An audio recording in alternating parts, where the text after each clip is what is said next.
Hello and welcome to my channel.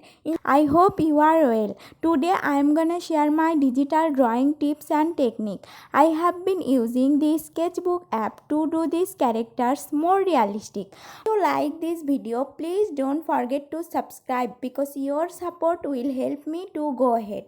Okay, let's get started on it.